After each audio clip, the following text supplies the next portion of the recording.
So we've had a lot being said in recent days regarding the amount of abuse people get online on social media, particularly in the wake of the fatal stabbing of Tory MP David Ames.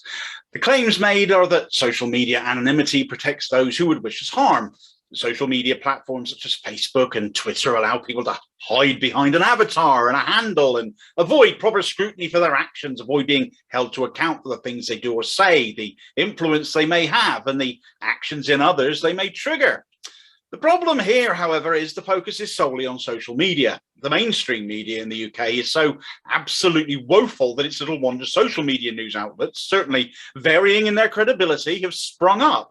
So it's all well and good MPs demanding social media do better, but shouldn't they be tackling all media if driving out extremism truly is their goal? And would it not help if their own conduct was held to more stringent accountability too, and not less? Being anonymous on social media, it's your choice, right? I was anonymous for a long time, not for any particular reason. I didn't start on social media as anything other than another interested person in what was going on and wanted to connect with others. My surname is kind of funny sounding. I opted to just save myself some aggro. As I became more active, more politically minded online, I got a lot of people pointing the finger saying, you wouldn't be saying stuff like that if you didn't hide behind your handle. I've nothing to hide. I changed my mind and I'm now quite visible on much of my social media as Damien Willey, also known as Kerno Damo. For others, though, they may have genuine reasons to be anonymous. The teacher calling out the problems in schools, the whistleblower exposing government corruption. How many times have we heard on the news a story that has been broken as the result of an online leak? An email published online, an explosive tweet can be all you need to find. Take a recent example regarding the DWP forcing people to pose in front of their house with a local paper in their hand and be photographed hostage style just so people can make a claim for universal credit. We know about this because it went online. People kicked off, created a stink, some anonymous, others not. Imagine if the people leaking this, or the person leaking this, possibly a DWP staffer, were not able to have an anonymous account. We're not able to do so anonymously. Heck, many claimants complaining about the DWP would be terrified they'd be targeted if they were exposed. All this and stories like it that the mainstream media ignore would cease if online anonymity was ended. Another example is that of asylum seekers campaigning to be heard, campaigning for a fair hearing in the face of a government that has for years been making it harder and harder to come here.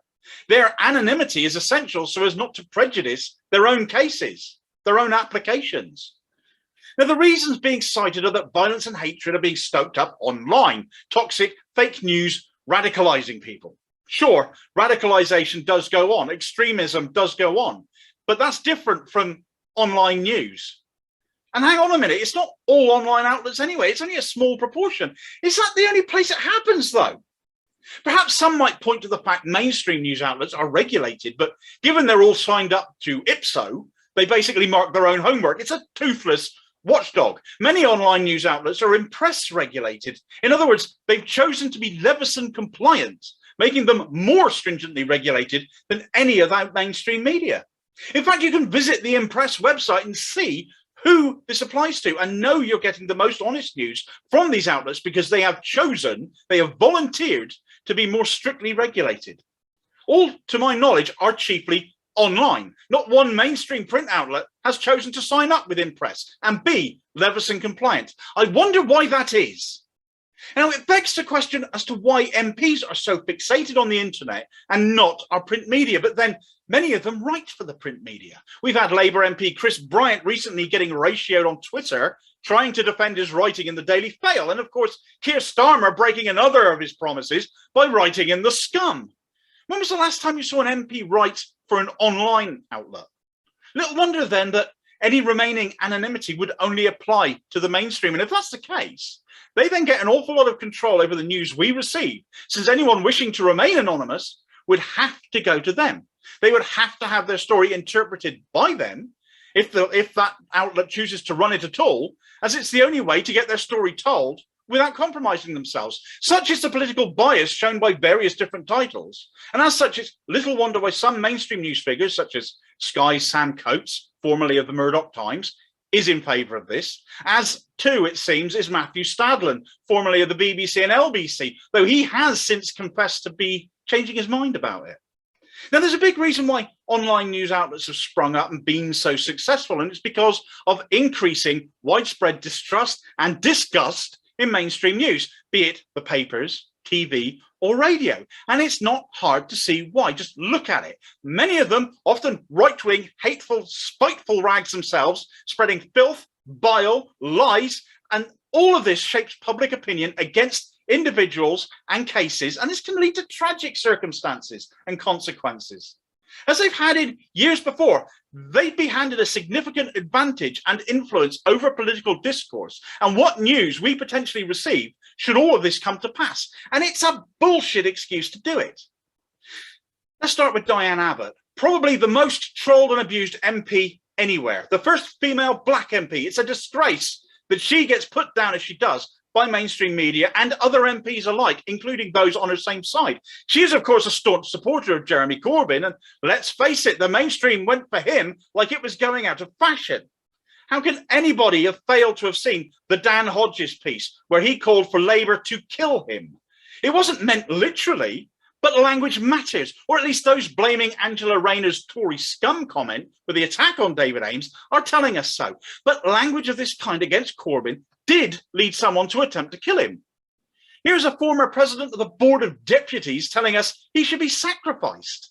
Lionel Koplowitz, senior past president. Mr. President, I've read many presidents' statements over the years. I want to take this opportunity of congratulating you on the very brilliant letter that you wrote to Jeremy Corbyn. I think you covered all the points clearly and succinctly, and I think that you deserve the total applause and approbation of the board for the manner in which you carried this out. Thank you.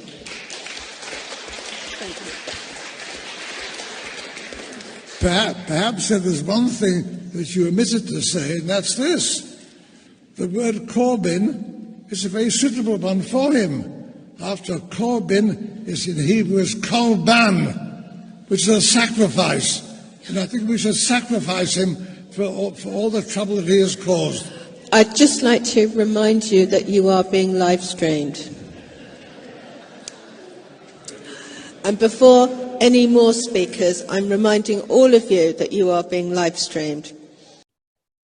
I mean, it's just chilling, and although admonished, wasn't done so particularly forcefully. And this organisation, the Board of Deputies, get wheeled out regularly as a representative voice of Jewish victimhood, despite not being representative of British Jewry whatsoever. So our mainstream media are crap. We know it. We've sought alternative sources, regulated sources, but who are a nuisance to vested interests who don't want people to have information and facts presented to them. These same people so often are MPs and typically the ones in government that are determined to vote on this. And one of the most forceful has been Mark Francois. Now, Mark would have you believe that social media is a pariah and to blame for David Ames's death. There is no evidence as yet that has shown that that is the case at this moment in time. Scant details from the investigation have emerged. But surely, if our MPs are so determined to clean up our media and stop all kinds of extremism, then it would perhaps help if they set an example. Let's take Mark as our example, shall we? Here's a little montage of his best bits. Could we just make a plea to you? You are the professional head of the armed forces. Please nip back to the department and ask them to sort their bloody selves out, because if not, Cummings is going to come down there and sort you out his own way, and you won't like it. Okay, I think that message is passed on. My father, Reginald Francois, was a D-Day veteran. He never submitted to bullying by any German. Neither will his son. So if Mr. Enders is watching, that's what he can do with his letter.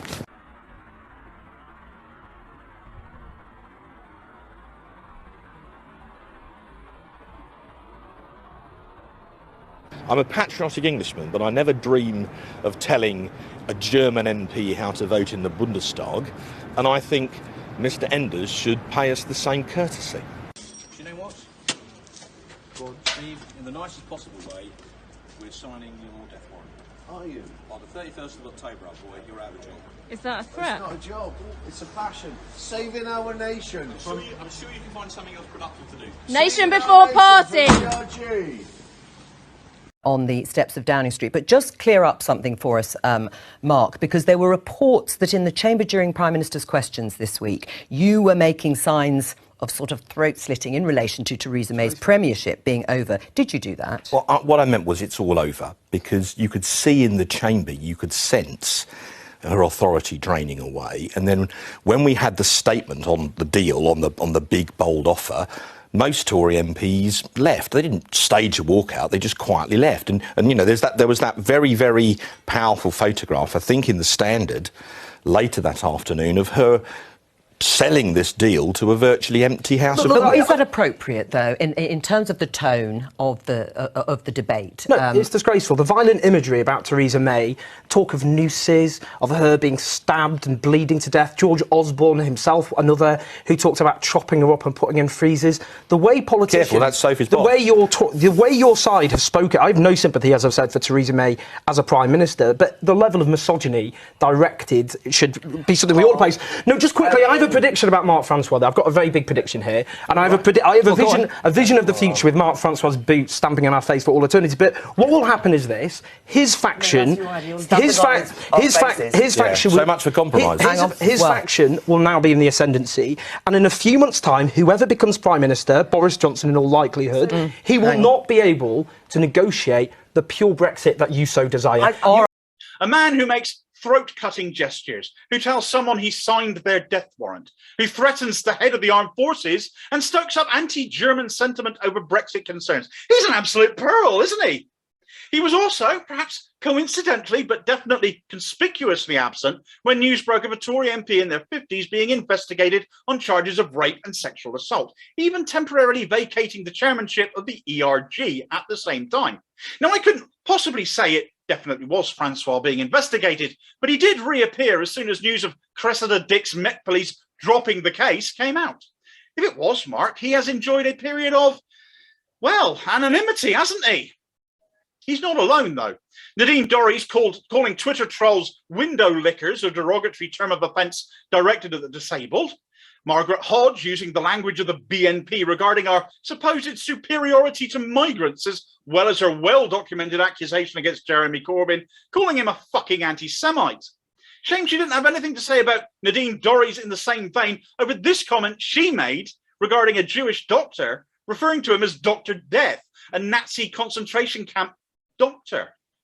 What about Rosie Duffield's transphobic comments, or Charlotte Nichols distributing anti-Gypsy, Roma and traveller literature? What about all the abuse Theresa May got from such as George Osborne, editor of the Evening Standard and former Chancellor, suggesting she get chopped up? And further Conservative colleagues unhappy with her then leadership, suggesting she bring a noose to a meeting.